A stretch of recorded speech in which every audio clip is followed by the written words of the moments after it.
বাইজিদ বুস্তামি রাহমাতুল্লাহ আলাইহির জামানাতে লোকেরা এসে আল্লাহর ওলির খেদমতে বলতেছে, হুজুর এই বোস্তাম শহরে একটা পতিতা নারী, খুবই সুন্দরী নারী পতিতা, এই পতিতা নারীর কারণে আমাদের যুবকরা চরিত্রহীন হয়ে যাচ্ছে। হুজুরের খেদমতে আসছি, একটা ব্যবস্থা আপনি করে দেন। আল্লাহর ওলি বললেন, ঠিক আছে আপনারা চলে যান, কালকে বিহিত করব, ব্যবস্থা হবে। সবাই মনে করছে বাইজিদ বুস্তামি গভর্নরের কাছে যাবে, পুলিশ টুলিশ দিয়ে তাকে ধরায় দিবে, অথবা ওই শহরচ্যুত করে দিবে, তাকে শহর থেকে তাড়িয়ে দিবে। আল্লাহর ওলি বাইজিদ বুস্তামি গভর্নরের কাছে গেলেন না, বিচারকের কাছে গেলেন না, সমাজপতি পুলিশ টুলিশ নিয়ে গেলেন না। আস্তে হেঁটে হেঁটে হেঁটে হেঁটে পরের দিন বিকেল বেলা ওই পতিতা নারী ঘরের দরজার সামনে দাঁড়াইলেন। মানুষ চিন্তা করে, হায় হায়, বাইজিদ বুস্তামিরা ওলি মনে করতাম, এখন দেখি লোকটা নিজেও ওই সুন্দরী নারীর সৌন্দর্যে লোকটা পাগল হয়ে গেছে। আল্লাহর ওলিকে সবাই ভুল বুঝতে লাগলো। সর্বনাশ, বাইজিদ করলোটা কি? কিন্তু ওরা জানে না আল্লাহর ওলিদের দৌড় আল্লাহর আরশ পর্যন্ত। আল্লাহর ওলি বাইজিদ বুস্তামি পতিতা নারীর সামনে যা বলেন, হে নারী, আজকে একটা রাতের ভিজিট বা বাজেট তোমার কত? বলে এত দিরহাম বা এত স্বর্ণ দিনার। বলতেছে, এত দিনার তোমাকে যদি দেই, সারা রাত্র আমি যা বলবো তুমি কি তাই শুনবা? বলে, হ্যাঁ হুজুর, সারা রাত্র আপনি যা বলবেন আমি আপনার কথা অনুযায়ী চলবো। আল্লাহর ওলি বাইজিদ বুস্তামি রাহিমাহুল্লাহ তিনি ওই স্বর্ণের দিনারগুলি মহিলার হাতে দিয়ে বললেন, ঠিক আছে তাহলে নাও, আজকের সারা রাত্র আমি তোমাকে কিনে নিলাম, সারা রাত্রের জন্য তুমি আমার হয়ে গেলা। সবাই চিন্তা করে কি বাইজিদ পতিতা নারীর হাতে টাকা দিয়ে তাকে কিনে নিয়ে যাচ্ছে। বাইজিদ বুস্তামিও কি এই সুন্দরী নারীর প্রেমে পাগল হয়ে গেল, তারই যৌবন দেখে কি নেশায় আসক্ত হয়ে গেল। সবার চিন্তা নেগেটিভ, সবার চিন্তা নেগেটিভ। হযরত বাইজিদ বুস্তামি রাহমাতুল্লাহ আলাইহি মেয়েটাকে নিয়ে হাঁটা দিলেন, শহর দিয়ে হেঁটে হেঁটে আসে। হাজার হাজার মানুষ দেখে অবাক, খাই হ্যাঁ বাইজিদ করলোটা কি? সবার চিন্তা, বাইজিদ বুস্তামি করলোটা কি? এ কাজ ওলি করতে পারে? ভিন্ন চিন্তা সবার। আল্লাহর ওলি বাইজিদ বুস্তামি রাহিমাহুল্লাহি তাআলা আলাইহি রাহমা তিনি এবার মেয়েটাকে নিয়ে হুজরায় চলে গেলেন। হাজার হাজার মানুষ দেখলো বাইজিদ মেয়েটাকে নিয়ে তার হুজরায় চলে গেছে। হুজরার ভিতরে নিয়ে বাইজিদ বুস্তামি মেয়েটার সামনে বসে বললেন, মা, আমি তোমাকে আজকে রাতের জন্য কিনে নিয়ে আসছি, তুমি বলছো সারা রাত আমি যা বলবো তুমি তাই শুনবা। এ মা, আমি বাইজিদের কান পিপাসা নিবারণের জন্য তোমাকে আজকে আমি আনি নাই।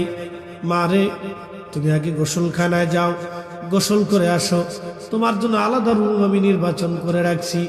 গোসলখানায় গেল মহিলা, গোসল করে পাক সাফ হয়ে আসার পরে আল্লাহর ওলি বাইজিদ বুস্তামি রাহমাতুল্লাহ আলাইহি মেয়েটাকে নাস্তা করাইয়া যায় নামাজে বসাই দিয়ে বলেন, মা, তোমাকে আজকে নিয়ে আসছি, সারা রাত্র ভরে ভরে তুমি আজকে নামাজ পড়বা।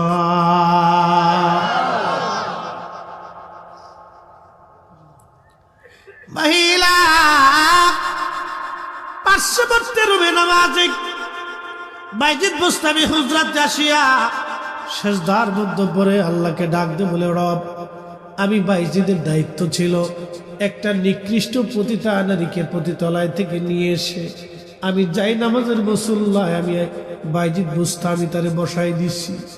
ইয়া রব, আমার দায়িত্ব ছিল যাই নামাজের মুসল্লায় বসাই দেওয়া, এখন মন পরিবর্তন করার দায়িত্ব আমার নাই, শক্তি আমার নাই, তার হৃদয় পরিবর্তন করে দেওয়ার মালিক তুমি আল্লাহ। আমি বাইজিদ আমার দায়িত্ব আমি পালন করেছি, পতিতালয় থেকে এনে আমি মেয়েটাকে আজকে যাই নামাজের মুসল্লায় বসাই দিলাম। আল্লাহ তুমি রব, এই মহিলার মনটাকে পরিবর্তন করাইয়া তারে ওলি বানিয়ে দাও। সঙ্গে সঙ্গে বাইজিদ বুস্তামির দোয়া কবুল হয়ে গেল।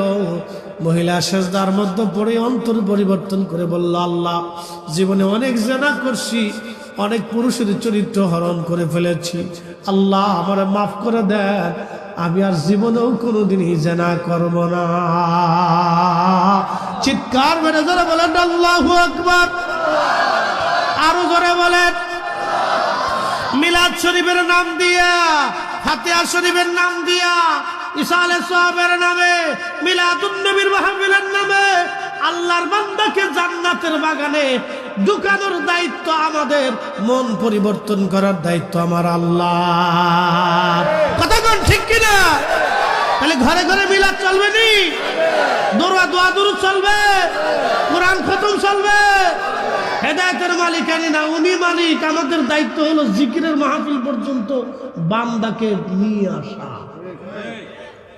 হাজরাত আমার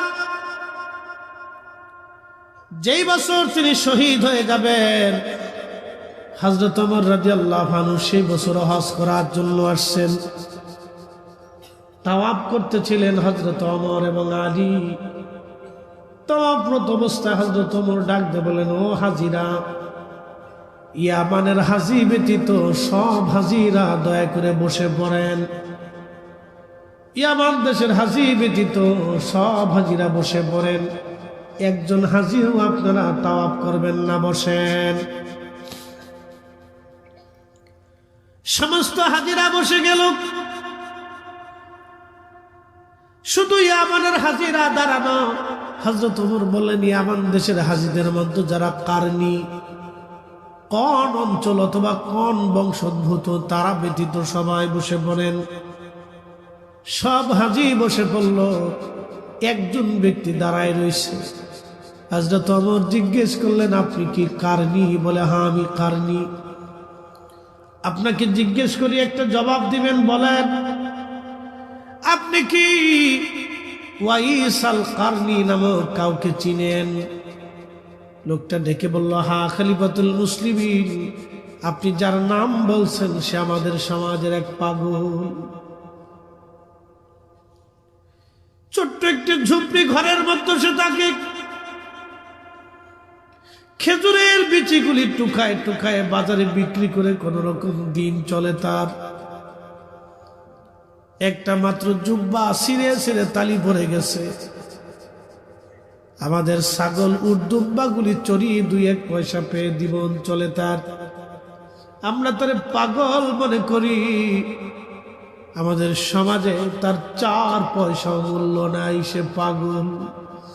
হযরত ওমর চোখের পানি ছেড়ে দিয়ে কেঁদে ফেললেন। কারণি, তুমি কি সত্য বলতেছো? বলে, হ্যাঁ আমি সত্য বলিছি, আমার ভাতিজা, আমার বংশের ছেলে। আমরা দয়া করে তার একটা ছোট্ট ঝুপড়ি ঘর বানাই দিছি।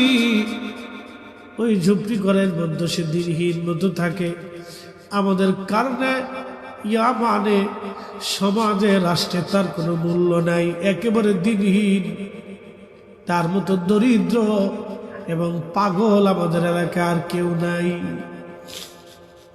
হযরত ওমর কাঁদতেছে, হাজিরা মনে করতেছে ব্যাপার কি, খলিফাতুল মুসলিমিন কাঁদে কেন? হযরত ওমর ডেকে বললেন, কারণি বলো তো, ওই লোকটাকে মক্কায় পাওয়া যাবে কিনা? কোন জায়গায় গেলে পাওয়া যাবে? লোকটা ডেকে বলল, খলিফা, এমন একটা পাগলের জন্য আপনি কি জন্য ব্যতিব্যস্ত হয়ে গেলেন? হযরত ওমর ডাকতে বলে, আল্লাহর বান্দা, তুমি জানো না আমি এই লোকের প্রশংসা আমি আমার নবীর জবান থেকে শুনেছি। আল্লাহু আকবার। এই লোকের প্রশংসা আমি আমার নবীর জবান থেকে শুনেছি। বলে, হুজুর, তিনি আরাফাতের মাঠে আছেন। আরাফাতের মাঠে একটা গাছ আছে, এই গাছের নিচে যে দেখবেন সে নামাজে রত আছে। হযরত ওমর এবং আলী রাদিয়াল্লাহু আনহুমা দুইজন দ্রুত গতিতে ঘুরে দাঁড়ায় চলে গেলেন আরাফাতে। আরাফাতে যা দেখলেন একজন আল্লাহর বান্দা বসে নামাজ পড়তেছে, খুব ধীর স্থির ভাবে তার নামাজ। এত সুন্দর নামাজ, এত সুন্দর সেজদা, এত সুন্দর রুকু, কিন্তু তার পুরা জুব্বা জায়গায় জায়গায় তালি দেওয়া। একটা লাঠি আছে তার, একটা চাদর তাও জায়গায় জায়গায় তালি দেওয়া ছিঁড়া। সালাম দিয়ে হযরত ওমর বসে পড়লেন।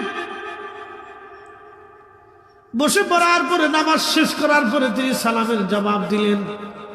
জিজ্ঞেস করলেন, আপনারা কারা? হযরত ওমর বলেন, আমি ওমর। আর উনি আলী কারামাল্লাহু ওয়াজ। আপনি কি ওয়াইস আল কারনি? হযরত ওয়াইস আল কারনি মাথা নেড়ে বলেন, হ্যাঁ আমি ওয়াইস। হযরত ওয়াইস আল কারনি নিজের চাদরখানা বিছিয়ে দিয়া বলেন, ওমর রে, আপনি খলিফাতুল মুসলিমিন, নবীর সাহাবী। আলী, আপনি আহলে বাইতে রাসূল। আমি ওয়াইস, একেবারে দিনহীন, আমি দরিদ্র মানুষ। আপনাদেরকে সম্মান দেওয়ার মতো আমার কিছুই নাই। আমার এই সিরা চাদরখানা বিছিয়ে দিলাম, দয়া করে আপনারা বসেন। আর আপনাদেরকে মেহমানদারি করব, খাবার খাওয়াবো, এমন কোন খাবার আমার কাছে আজ নাই।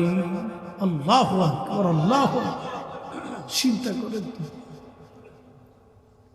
হযরত ওমর রাদিয়াল্লাহু আনহু চোখের পানি ছেড়ে দিয়ে কেঁদে ফেলে দিয়ে বললেন, ওয়াইস, আপনি যদি অনুমতি দেন তাহলে আপনার জন্য জুব্বার একটা কাপড় আর কিছু খাবার কিনে আমি আপনাকে উপহার দিতে চাই।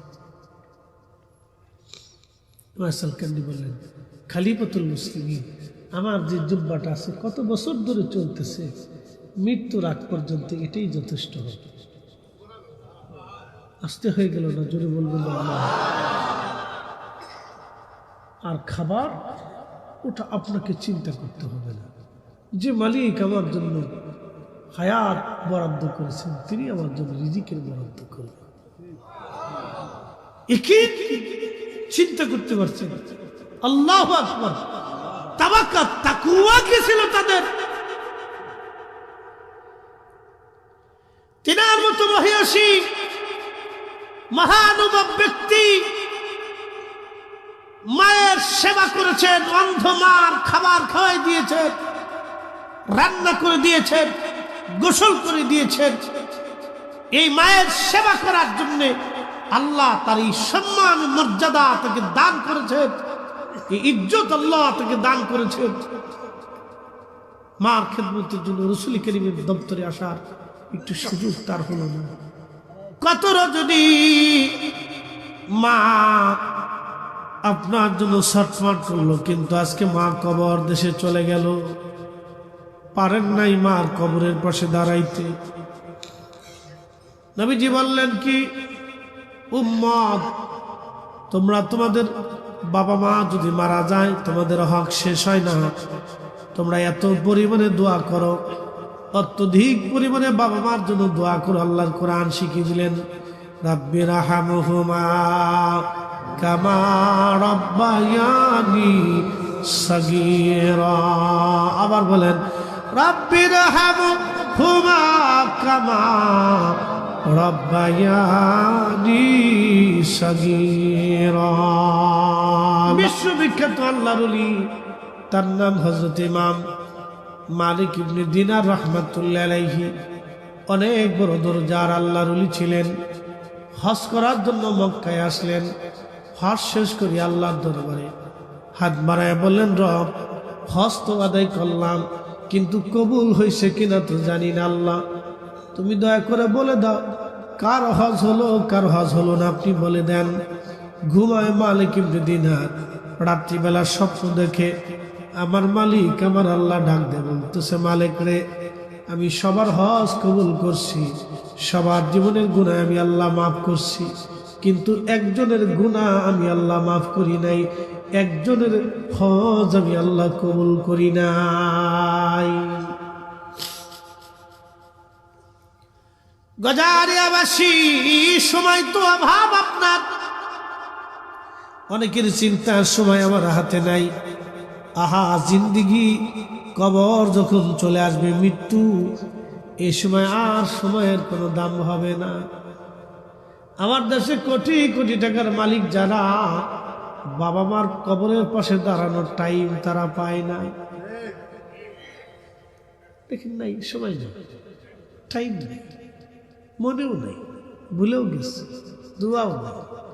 হাজার হাজার কোটি টাকা রেখে করোনার সময়, নাম বলবো না, অনেক ধনী গ্রুপ ইন্ডাস্ট্রির মালিকরা কবরে চলে গেছে, ছেলেটা বাবার জানাজাতে যায়নি। বহু আছে ডরে যে করোনায় যদি ধরে, যেই ছেলের জন্য হালাল হারাম বাঁচে নাই, বিরাট বড় বড় ইন্ডাস্ট্রি বানাইয়া কবরে চলে গেল, তার জিন্দিগির 16 আনাই বৃথা। একজন ব্যক্তি নদীর ভিতর দিয়ে নদী পার হচ্ছে, তো মাঝি তো মূর্খ মানুষ, তো মাঝিরই জিজ্ঞাসা, ও মাঝি বলো তো সূর্য স্থির না পৃথিবী স্থির? মাঝি কয় আমি তো এগুলো জানি টানি। মাঝি বলো তো এটা কি সেটা কি? মাঝি কয় দেখেন আমি মূর্খ মানুষ, অত কিছু বুঝি সুঝি। তা বেড়া কয় মাঝি রে, তোর জীবনের এই 16 আনার 14 আনাই মিথ্যা, কিছু শিখলি না, খালি নৌকা চালালি আর রুটি রুজি করি, জ্ঞান বিদ্যা কিছু বুঝলি না। তো কিছু দূর যাওয়ার পরে আকাশে তুফান উঠছে, এই কাল বৈশাখের দিন ধরে নাকি তুফান ওঠার পরে তখন মাঝি জিগায়, ও আল্লাহর বান্দা এতক্ষণ তো বহুত জ্ঞান বিজ্ঞানের কথা বললেন, সাঁতার কি জানে? সাঁতার তো জানি না। যতই জ্ঞান বিদ্যার কথা বলেন না কেন, আমার তো 16 আনা 14 আনা শেষ, আপনার 16 আনাই শেষ, বুঝছে? সাঁতার জানো? কেন সাঁতার তো জানি না। 16 আনার 16 আনাই শেষ, তোমার উঠছে নৌকা ডুববে, সাঁতার জানলে মাছ পানালি শেষ। মাকাম ইব্রাহিমে 40 বছর ধরে সারা রাত্রি ইবাদত করে। মালিক ইবনে দিনার চিন্তায় করে দিলেন যে এত বড় বুজুর্গ, তার হজ কবুল হইল না, তার আল্লাহ মাফ করলো না, কারণটা কি? লোকটারে কোথায় গেলে পাওয়া যাবে বলবা কি মক্কাবাসী? মক্কার লোকে বলল, হুজুর আপনি যদি তাকে পেতে চান, মক্কার বিরাট ভূমিতে একটা বিরাট বড় গাছ আছে, ওই গাছের নিচে সারাদিন ছায়ার মধ্যে আল্লাহর ইবাদতে কাটায়, নামাজ পড়ে জিকির করে, সারাদিন রোজা রাখে। মালিক ইবনে দিনার রাহিমাহুল্লাহ রওনা হয়ে মক্কার বিরাট ভূমিতে যায়, দেখলেন একজন বান্দা গাছের নিচে দাঁড়ায় দাঁড়ায় খুব ধীর স্থির ভাবে নামাজ পড়ে, কিন্তু তার ডান হাত কাটা। কারণ কি? আস্তে করে যার পাশে যায় সালাম দিয়ে বসে গেলেন। লোকটা ধীর স্থির ভাবে নামাজ শেষ করলেন। নামাজটাও খুব লম্বা নামাজ ছিল।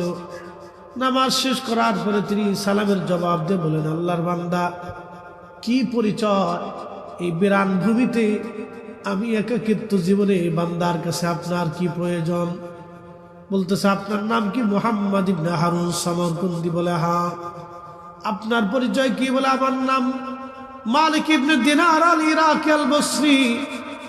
বলতেছে, হুজুর আমি আপনারে চিনছি, আপনি ইরাকের অনেক বড় জাহিদ, অনেক বড় আবিদ, আল্লাহর ওলি। এই নাফরমানের কাছে আপনি কেন আসছেন? কি খেদমত আপনার করতে পারি?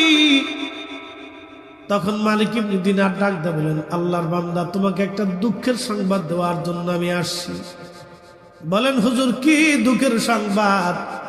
বলতেছে, আল্লাহর বান্দারে আজকে 2 রাত আমি স্বপ্ন দেখেছি, আমার মালিক আল্লাহ বলেছেন সবার হজ কবুল হয়, সবার গুনাহ মাফ হয়, কিন্তু তোমার হজ কবুল হয় নাই, তোমার গুনাহ মাফ হয় নাই। এই কথা শোনার সাথে সাথে সে অঝোর ধরায় চোখের পানি এসে কাঁদতে লাগলো, ডুকরিয়ে ডুকরিয়ে কাঁদতেছে। বলতেছে, ও আল্লাহর বান্দা তুমি কাঁদো কেন? বলে, হুজুর আজকে 40 বছরে 40 জন আবদাল ওলি এসে আমাকে হজ শেষ হওয়ার পরে সংবাদ দিয়ে যায় সবার হজ হয়, কিন্তু আমারটা হয় না। সবার জীবনের গুনাহ মাফ হয়, আমারটা হয় না। আজকে 40তম বছরে আপনি এসে আমাকে সংবাদ দিয়ে গেলেন আমার হজ হলো না, আমার জীবনের গুনাহ মাফ হলো না, সবারটা হলো কিন্তু আমারটা হলো না। মালিক ইবনে দিনার আরো আশ্চর্য হলেন, 40 বছরে তোমাকে 40 জন আবদাল সংবাদ দিয়ে গেছে? বলে হ্যাঁ। তুমি অপরাধ করছো কি বলো তো আমাকে। বলে হুজুর সে অনেক বড় দুঃখের কথা, আমার জীবনের একটা ভুল বুঝে আমাকে এই পর্যন্ত নিয়ে আসছে। ভুলটা কি আমাকে বলবা? বলে হুজুর আমি মদও পাইছিলাম, নেশা করছিলাম, শাবানের শেষ রাত, এই যে শাবান চলতেছে এই শেষ রাত আমি নেশা করে মদপায়ী হয়ে বাড়ি ফিরে আসছি।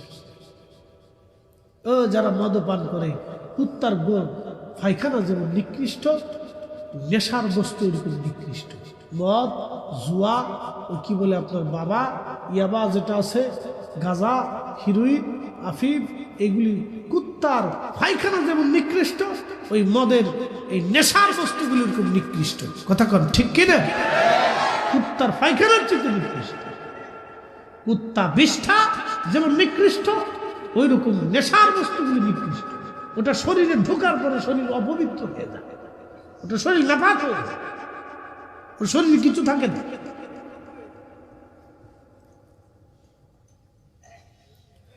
শুনিয়া যান গদারি আবাসিক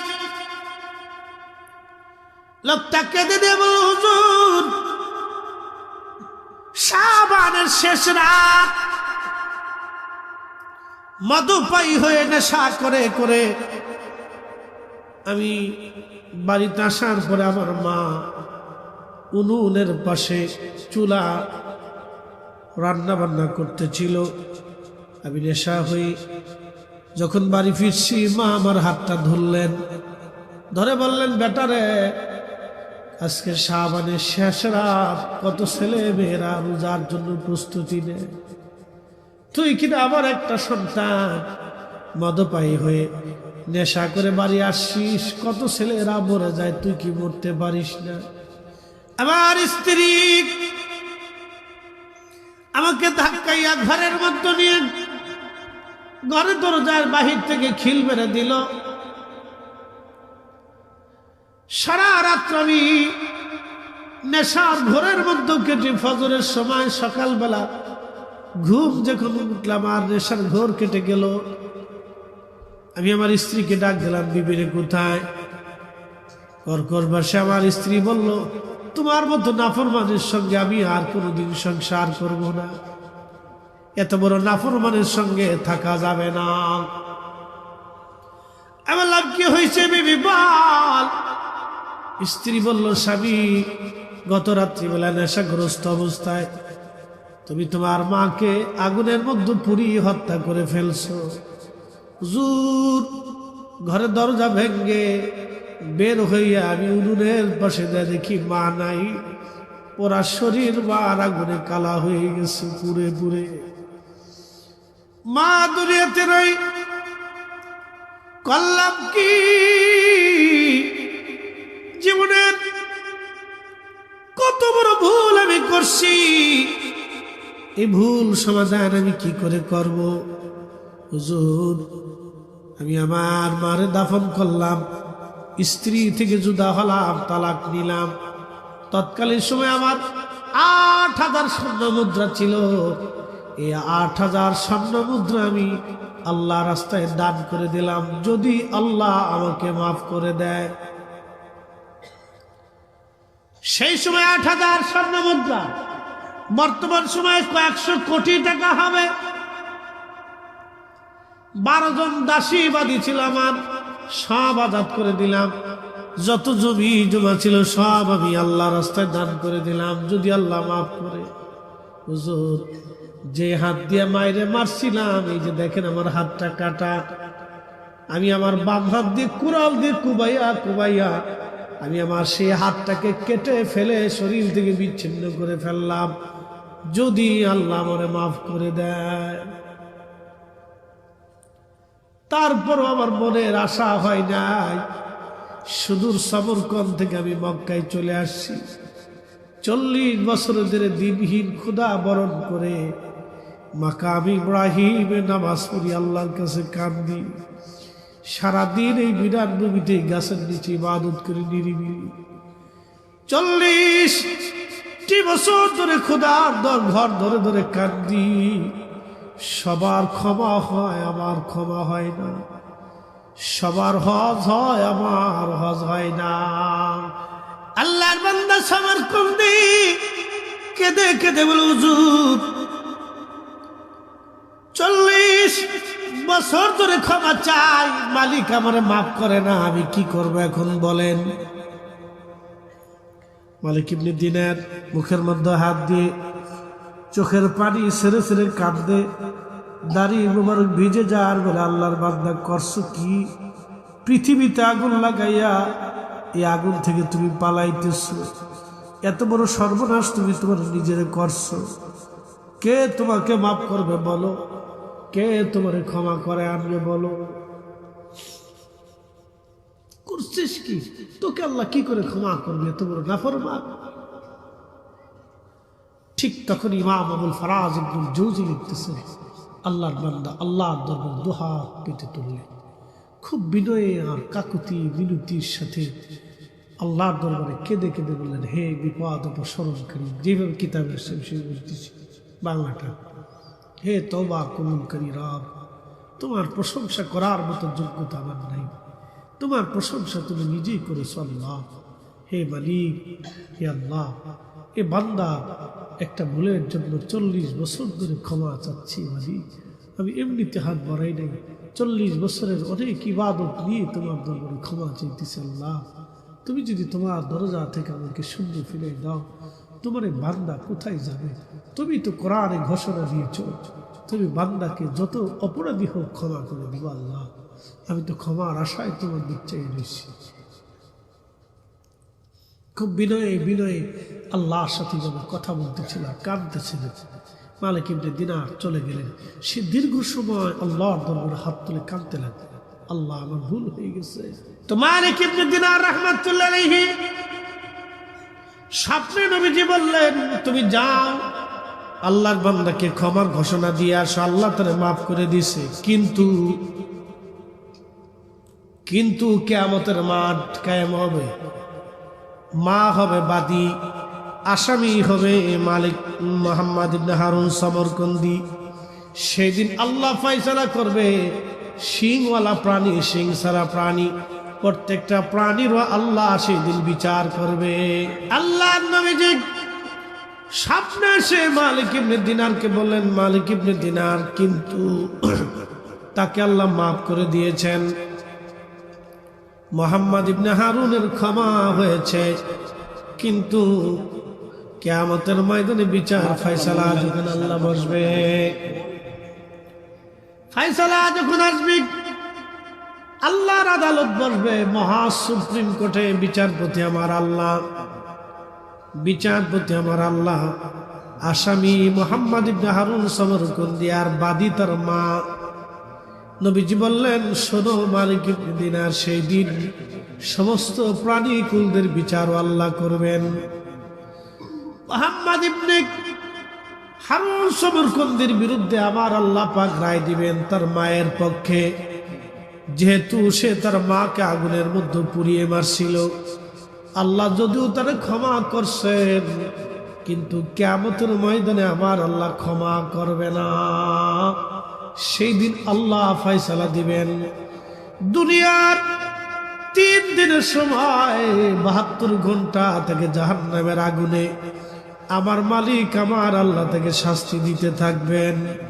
3 দিন পরে আমার আল্লাহ ওই সমরকন্দির মায়ের কলিজার ভিতর আল্লাহ ভালোবাসা ঢুকায় দিবেন। সন্তানের কঠিন শাস্তি দেখে মার মনে দয়া লেগে যাবে। মা সেই দিন ডাক দেয়, বলবে, মালিক আমার সন্তান অপরাধ করছিল, আমি মা আমার সন্তানটার এই জাহান্নামের কষ্ট দেখে আর সহ্য হয় না, আল্লাহ আমি আমার সন্তানকে মাফ করে দিছি, তুমি আল্লাহ আমার ছেলেটাকে মাফ করে দাও। আল্লাহু আকবার। ওগো মা, তুমি এ ধরনের শ্রেষ্ঠ নিয়ামত তোমারই পদ তলে রয়েছে জান্নাত, তোমারই পদ তলে রয়েছে জান্নাত। মে কবরে আন্ধেরি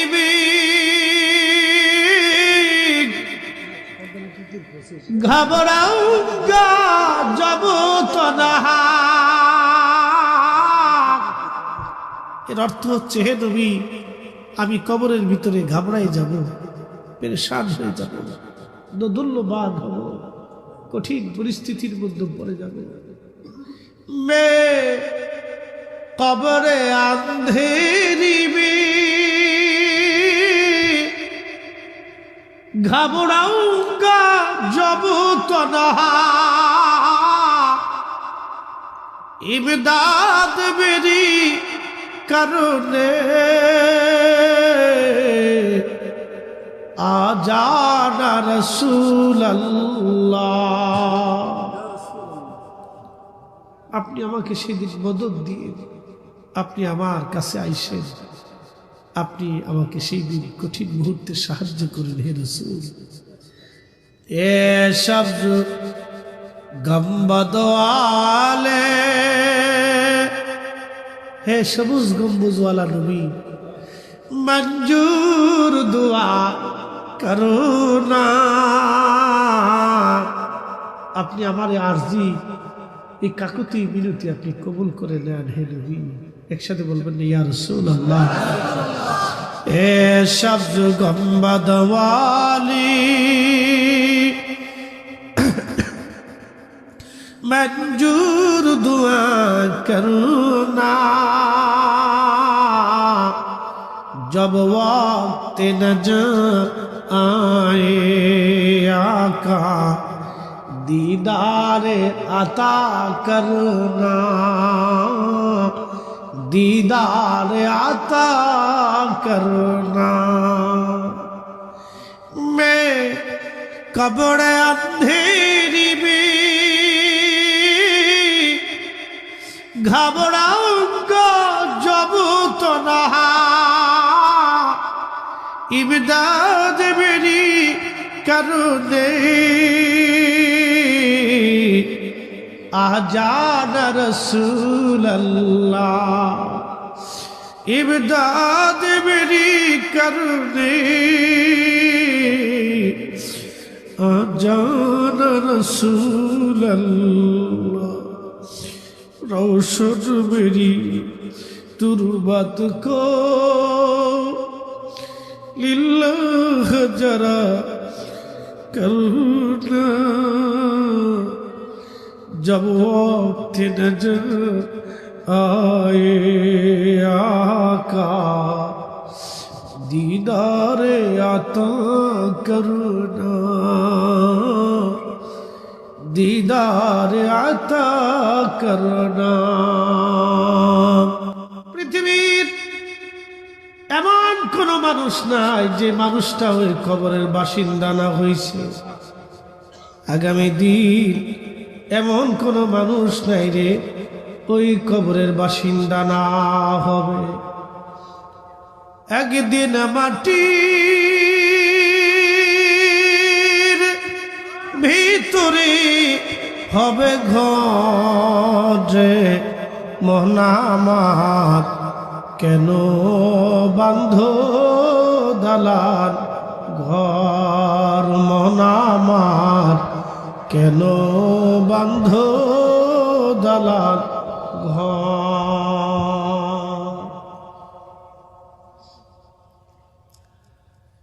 টাঙ্গাচরবাসী খুবই মনোযোগ দিয়ে কথাগুলি শুনবেন। যে মাটির উপরে আজ বসে আছি, আগামী দিনে এই মাটির নিচে আমাদের ঘর হবে। কবরবাসীদের স্মরণে যেহেতু মাহফিল, অতএব আমি আপনাদের সামনে ওই বিষয় নিয়ে আলোচনা করব।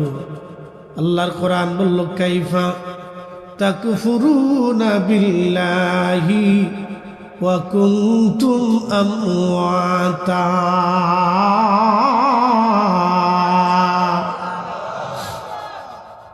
সৃষ্টি যদি এত সুন্দর হয়, না জানি মালিক কত সুন্দর। কুরআনুল কারীম আমার আল্লাহ ডাক দিয়ে বলেন, কাইফা তাকফুরুনা বিল্লাহি ওয়া কুনতুম আমওয়াতা।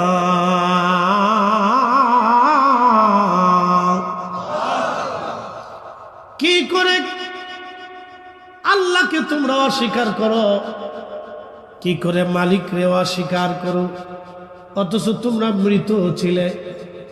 আহিয়াকুম, তোমাদেরকে আমি আল্লাহ জীবিত করেছি, জিন্দা বানাইছি।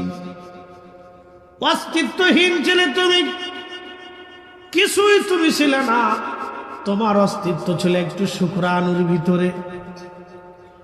ওয়াবাদা খালকাল ইনসানি মিন তুরাব, আমি মানব জাতির সৃষ্টির সূচনা করেছি মাটি থেকে। সুম্মা জাআলা নাসলাহু মিন সুলালাতিন মিন মাহিন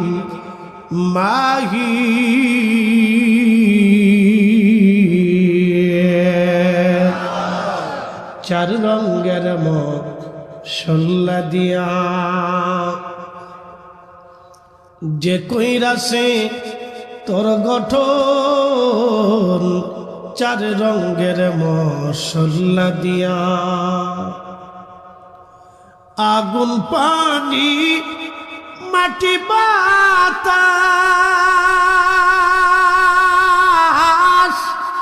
একে যোগে করিয়া প্রকাশ।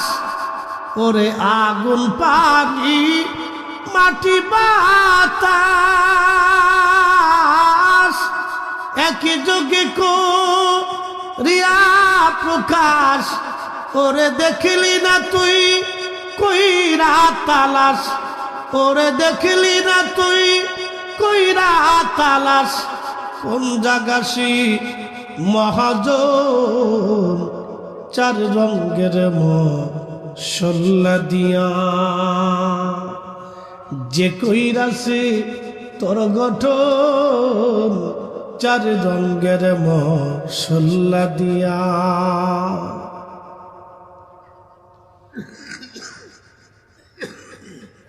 পানির ভিতরে শুকরানু ডিম্বাণু। আল্লাহ বলতেছেন, আমি ওই পানি থেকে মানব জাতির বংশ বিস্তার করলাম। শরীর থেকে নির্গত হওয়ার পরে যেখান থেকে গন্ধ বের হয়,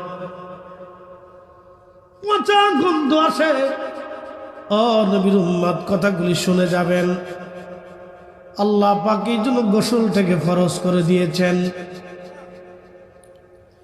ওই পানি থেকে আল্লাহ বানাইলেন। তাহলে বলেন, মানুষের অহংকার করার মতো কিছু আছে? জোরে বলেন, আছে? না হবে বিদ্যার অহংকার, না হবে সম্পদের অহংকার, না আসবে ক্ষমতার অহংকার, না আসবে জ্ঞান গরিবের অহংকার। একমাত্র অহংকার আমার আল্লাহর। দুনিয়াতে যারা অহংকার করবে তারা সব শয়তানের ভাই। কি কথা বলেন, ঠিক কিনা? আমাদের কিছু আছে, সব কার? একসাথে বলতে হবে, কার? আমাদের জন্য রিজিক বরাদ্দ করে কে? মায়ের পেটে স্বাস্থ্য, সৌন্দর্য, চোখ, কান, মুখ, নাক সব যিনি বরাদ্দ করলেন তিনি আল্লাহ। মায়ের পেট থেকে নামাইয়া মায়ের কোলের ভিতরে নিয়ে যিনি খাওয়াইলেন তিনি আল্লাহ। যেই মালিক আপনাকে মায়ের কোলে খাওয়াইতে পারে, সেই মালিক হাত পা শক্তি সামর্থ্য দেওয়ার পরে খাওয়াইতে পারে না? তাহলে খাবারের চিন্তা করিয়া রুটি রুজির চিন্তা করে যারা রোজা ছেড়ে দেয়, এদের মধ্যে বুকা পৃথিবীতে আর কেউ নেই।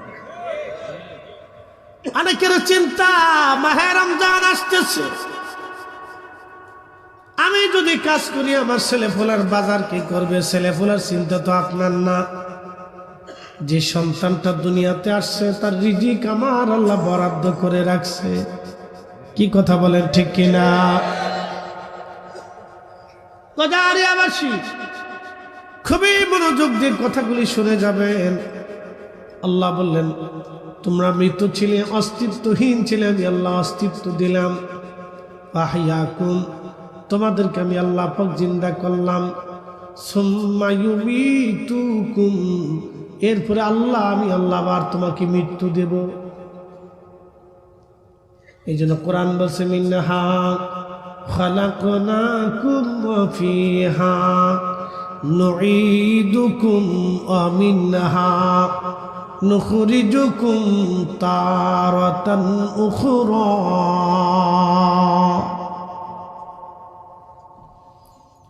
কজারিয়ার মুসলমান খুবই মনোযোগ দিবেন। আমার আল্লাহ বললেন তোমাদেরকে আবার মৃত্যু দিব, মরণ থেকে পালানোর কোনো রাস্তা, কোনো সুযোগ আমাদের নাই। ও তোর পিছে পিছে ঘুরছে সাবর, কোন দিন জানি তোর হয় সমন জারি। দেখ না মন ঝাঁক মারিয়ে দুনিয়াদারি।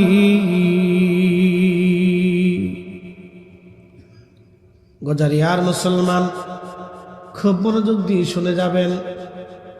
এই যে মাহে রমজান আসতেছে, মাহে রমজান আসার পরে যে মাহে রমজানের হক আদায় করলো না, তার মতো কপাল পোড়া পৃথিবীতে আর কেউ নাই।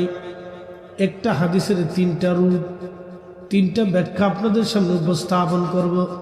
সুনান তিরমিজিতে নবীজি বললেন, হঠাৎ করে মিম্বরে কদম রাখলেন, আমিন বললেন, আবার কদম রাখলেন, আমিন বললেন, আবার কদম মোবারক রাখলেন, আমিন বললেন। সাহাবীরা বললেন, হুজুর তিনবার মিম্বার শরীফে কদম রেখে আমিন বললেন, হিকমত তো বুঝলাম না।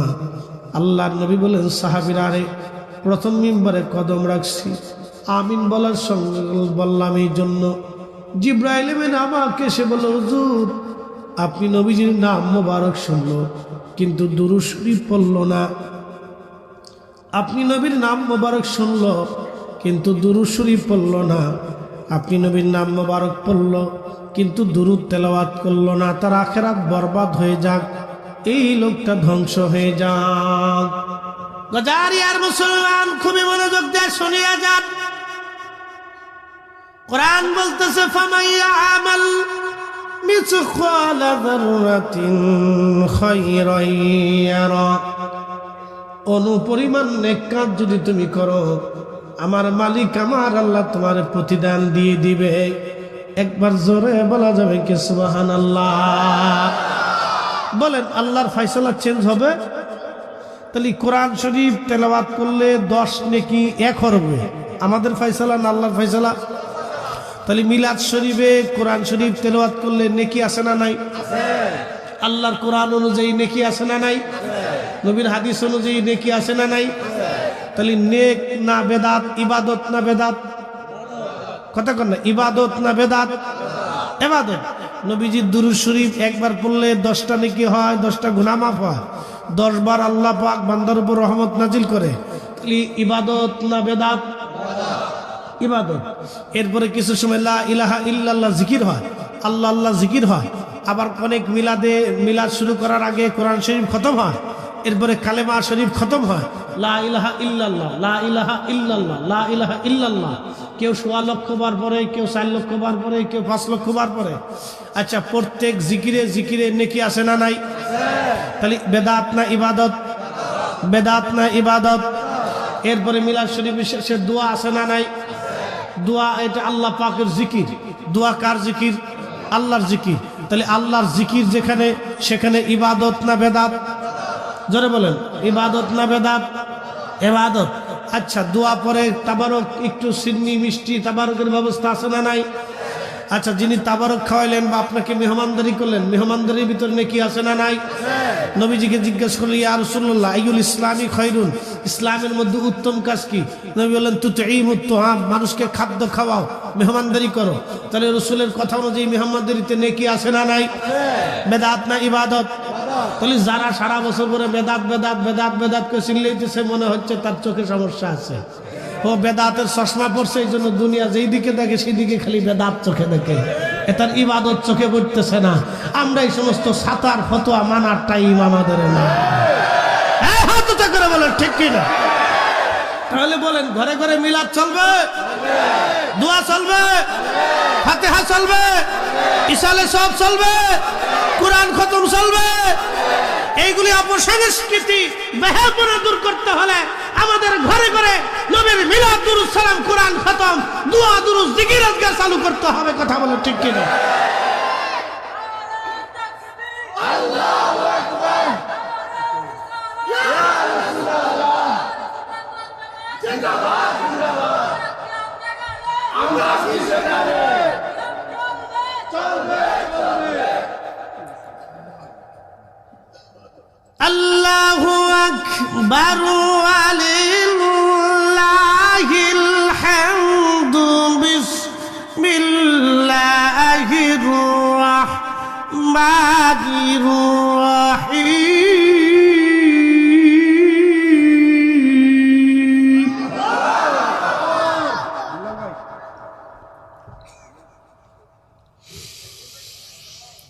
فمن يعمل مثقال ذرة خيرا يره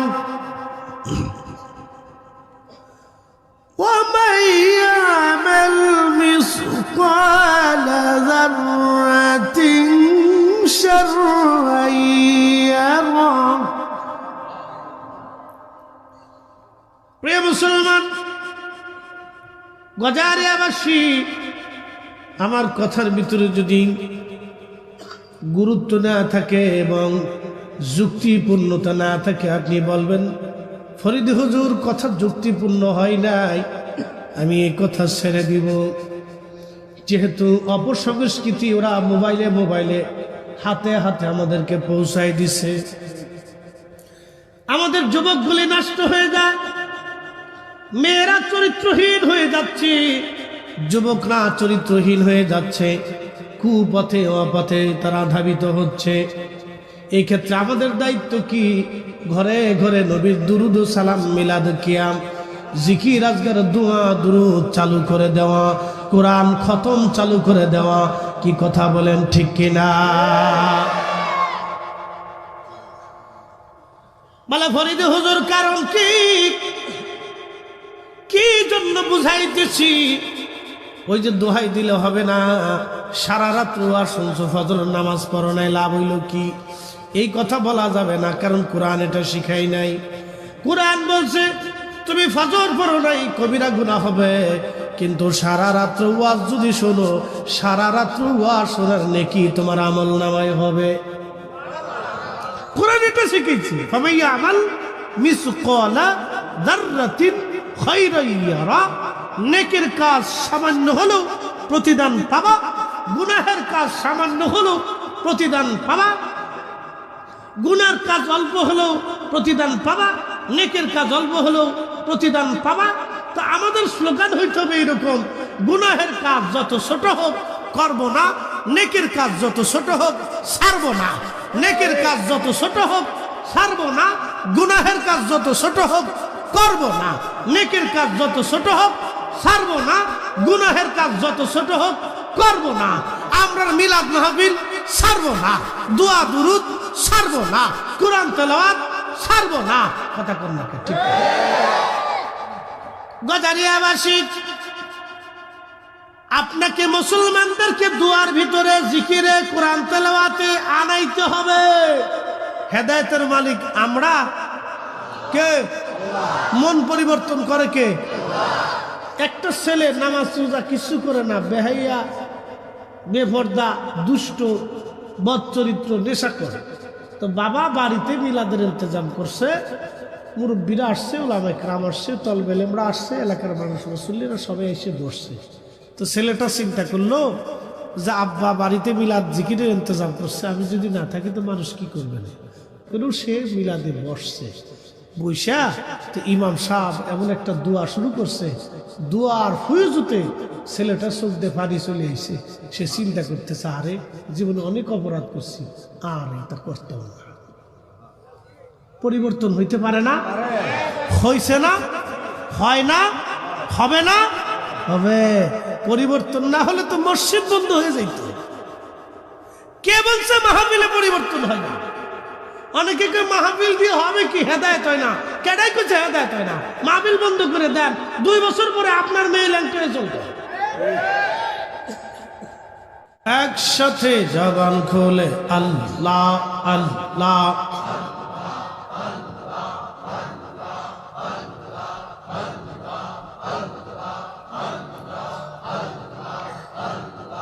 সালাতু সালাম গোয়া মার দুরুদ সালাম গোয়া মার কইও নবী মুস্তাফায় তোমরা যদি যাও রে মদিনা। আল্লাহ আল্লাহ আল্লাহ,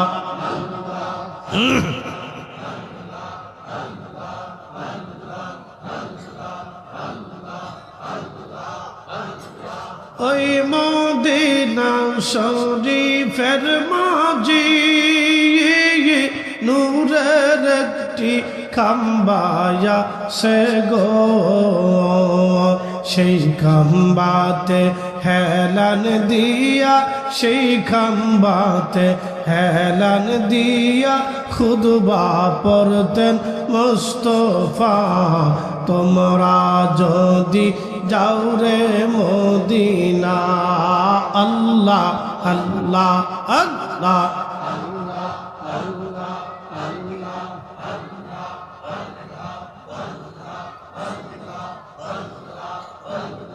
সালাতু সালাম গো আমার দুরুদ সালাম গো আমার কইও নবী মুস্তাফা।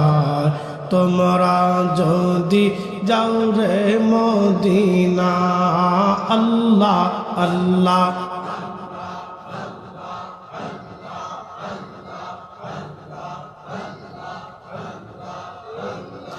ওই মদিনা শরীফের মাঝি নূরের একটি রওজা সে গো, সেই রওজাতে ঘুমিয়ে আসেন, সেই রওজাতে ঘুমিয়ে আসেন দিনের নবী মুস্তাফা। তোমরা যদি যাও রে মদিনা। আল্লাহ আল্লাহ আল্লাহ,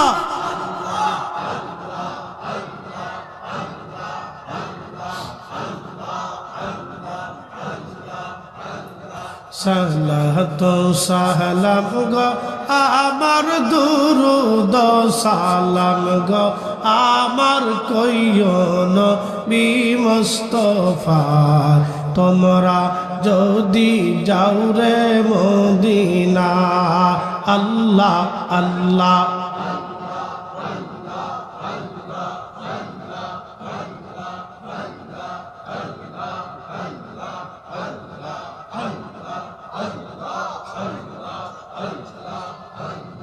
হাজিদের যাত্রা কায়ানি বৈশাখ থাকি পথের ধারে গো, হাজিদের যাত্রা কানি বৈশাখ থাকি পথের ধারে গো। আমার সালাম পৌঁছাই দিও, আমার সালাম পৌঁছাই দিও ওই না সোনার মদিনা। তোমরা যদি যাও রে মদিনা। আল্লাহ আল্লাহ আল্লাহ,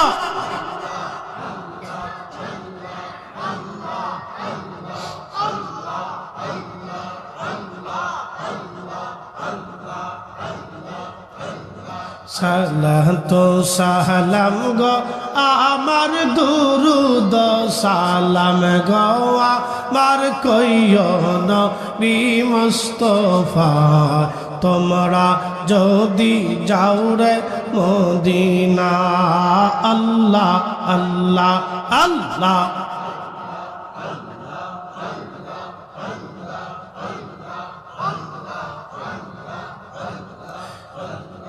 লা ইলাহা ইল্লাল্লাহু মুহাম্মাদুর রাসূলুল্লাহ সাল্লাল্লাহু আলাইহি ওয়াসাল্লাম। একবার জোরে বলা যাবে কি মারহাবা।